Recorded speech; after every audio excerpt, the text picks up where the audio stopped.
Mr. Armstrong. Thank you, Mr. Chairman. You know, all day long we've been sitting here and listening to my friends across the aisle and their witnesses claim that the president demanded Ukraine do us a favor by assisting in 2020 re-election campaign before he would release the military aid. This is, like everything else in the sham impeachment, purposefully misleading and not based on the facts. So let's review the actual transcript of the call. They never mentioned the 2020 election. They never mentioned military aid. It does, however, clearly show that the favor the president requested was assistance with the ongoing investigation into the 2016 election. Those investigations, particularly the one being run by U.S. Attorney Jeff Durham, should concern Democrats. And the transcript of this call shows that the president was worried about the efforts of Ukraine relating to the 2016 election. We know this, and notice I'm using the word know and not the word infer, from reading the transcript and because he spoke about it ending with Mueller. We know this because he wants the Attorney General to get in touch with the Ukrainians about the issue. We have a treaty with Ukraine governing these sorts of international investigations. But like so many other things, these facts are inconvenient for Democrats. They don't fit the impeachment narrative, so they're misrepresented or ignored. And I think it's important when we talk about this, and whatever the burden of proof, beyond a reasonable doubt, clear and convincing evidence, whether it's a judicial hearing, a quasi-judicial hearing, or a congressional hearing, when we're talking about these issues, I think we need to start with how we look at it. And I'm not a constitutional law professor, I'm just an old criminal defense attorney. But when I walk into a courtroom, I think of three things. What's the crime charge? What's the conduct? And who's the victim? And we've managed to make it till 5 o'clock today before we've talked about the alleged victim of the crime. And that's President Zelensky. And at 3 different times, President Zelensky, at least 3 different times, has denied being pressured by the president. The call shows laughter, pleasantries, cordiality. September 25th, President Zelensky states, "No, you heard that we had a good phone call. It was normal. We spoke about many things. I think you read it and nobody pushed me." October 10th, President Zelensky had a press conference, and I encourage everybody to watch it. Even if you don't understand it, 90% of communication's nonverbal. You tell me if you think he's lying. There was no blackmail. December 2nd, this Monday, I never talked to the president from the position of quid pro quo.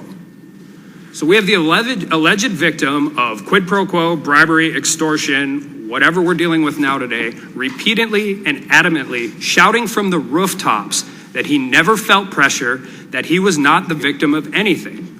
So in order for this whole thing to stick, we have to believe that President Zelensky is a pathological liar, or that the Ukrainian president and the country are so weak that he has no choice but to parade himself out there, demoralize himself for the good of his country.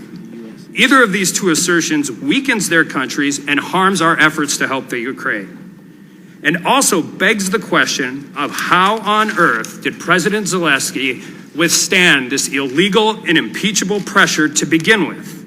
Because this fact still has not changed. The aid was released to Ukraine and did not take any action from them in order for it to flow. And with that, I yield to my friend, Mr. Jordan. I thank the gentleman for yielding. Professor Carlin, context is important, isn't it? Yes, sir. Yeah, because just a few minutes ago when our colleague from Florida presented a statement you made, you said, well, you got to take that statement in context, but it seems to me you don't want to extend the same or apply the same standard to the president. Because the now famous quote, "I would like you to do us a favor," you said about an hour and a half ago that didn't mean us, it meant the president himself. But that's the clear reading of this. "I would like you to do us a favor, though, because," you know what the next 2 words are? I don't have the document. I'll tell you, because our country. He didn't say, "I would like you to do me a favor, though, because I have been through a lot." He said, "I want you to do us a favor, though, because our country has been through a lot." You know what when this call happened? Happened the day after Mueller was in front of this committee. Of course, our country was put through 2 years of this. And the idea that you're now going to say, "Oh, this is the royal we," and he's talking about himself, ignores the entire context of his statement. That whole paragraph, you know what he ends that paragraph with? Talking about Bob Mueller. And this is the basis for this impeachment, this call. It couldn't be further from the truth. You want the standard to apply when Representative Gates makes one of your statements. Oh, you got to look at the context. But when the president of the United States is clear, you try to change his word. And when the context is clear, he's talking about the 2 years that this country went through because of this Mueller report. Somehow that standard doesn't apply to the president. That is ridiculous. Gentleman's time has expired. Based on the pattern of conduct that we're discussing today, the pattern of inviting foreign interference in our elections for political gain and then obstructing lawful investigation, has the president undermined both of those protections? He has, and it's crucial to note that the victim of a high crime and misdemeanors, such as the president's alleged to have committed, is not President Zelensky and is not the Ukrainian people. The victim of the high crime and misdemeanor is the American people. Alexander Hamilton said very clearly that the nature of a high crime and misdemeanor is that they are related to injuries done to the society itself. We, the American people, are the victims of the high crime and misdemeanor. Let's face it, this is a sham impeachment against President Trump. It's not compelling, it's not overwhelming, and it's not bipartisan. So even by the Speaker's own criteria, this has failed. Rather, what this is nothing more than a partisan witch hunt, which denies the fundamental fairness of our American justice system and denies due process to the President of the United States. The Democrats' case is based on nothing more than thoughts, feelings, and conjectures, and the thoughts and feelings of a few unelected career bureaucrats. And the American people are absolutely fed up. Instead of wasting our time on this, we should be doing things like passing USMCA, lowering the cost of prescription drugs, and working on our failing infrastructure in this country. With that said, Mr. Turley, I've watched as your words have been twisted and mangled all day long. Is there anything you would like to clarify? Only this. I think that one of the disagreements that we have, and I have with my esteemed colleagues, is what makes a legitimate impeachment, not what technically satisfies an impeachment. There's very few technical requirements of an impeachment. The question is what is expected of you. And my objection is that there is a constant preference for inference over information, for presumptions over proof. That's because this record hasn't been developed. And if you're going to remove a president, if you believe in democracy, if you're going to remove a sitting president, then you have an obligation not to rely on inference when there's still information you can gather. And that's what I'm saying. It's not that you can't do this. You just can't do it this way. Hey everybody, this is Deb with Truthification Chronicles, and wow, I just had to show you those clips. They were a few that, are a little more obscure and people may not have picked them up, but I thought they'd be something that you'd be interested in seeing, especially the part about the victim. I thought that was really kind of odd that the victim is not Zelensky. I don't understand how that can possibly be, but it's the American people. I don't know about you, but I don't think Trump has betrayed us at all. In fact, I think he's working for us, and we're all very pleased with what he's doing. This is what's so bizarre. I mean, if he wasn't doing what we thought he should be doing, then surely those of us who voted for him the first time would be going, I don't know, I don't think I'm going to vote for him this time.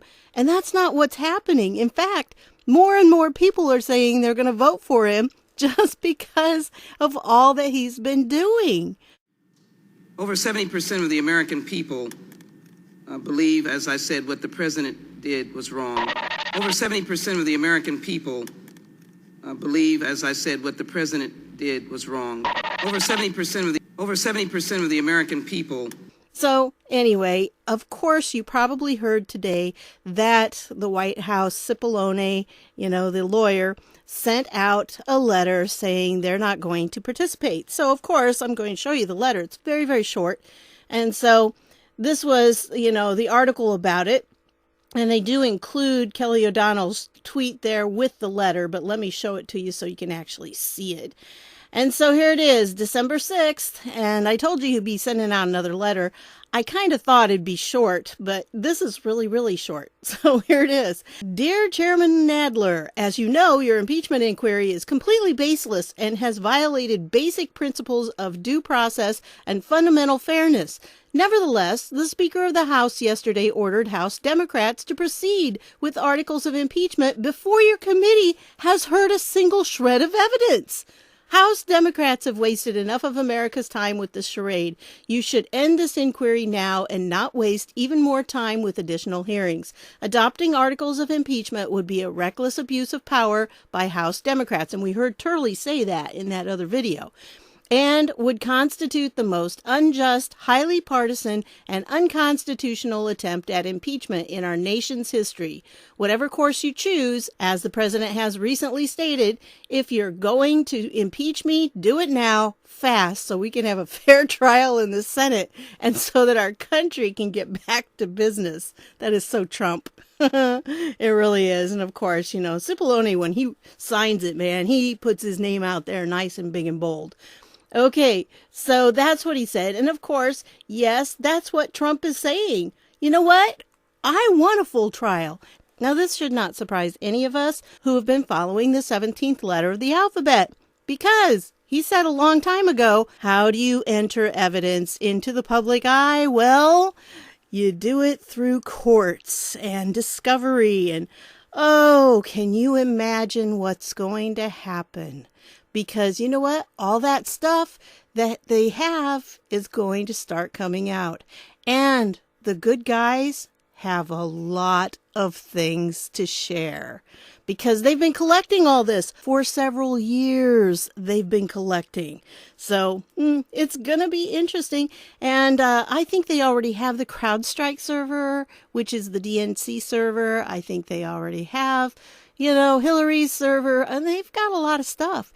I hear that even if you watch this video, that maybe there's some pretty interesting things on the Benghazi server, and that's still in custody of the good guys.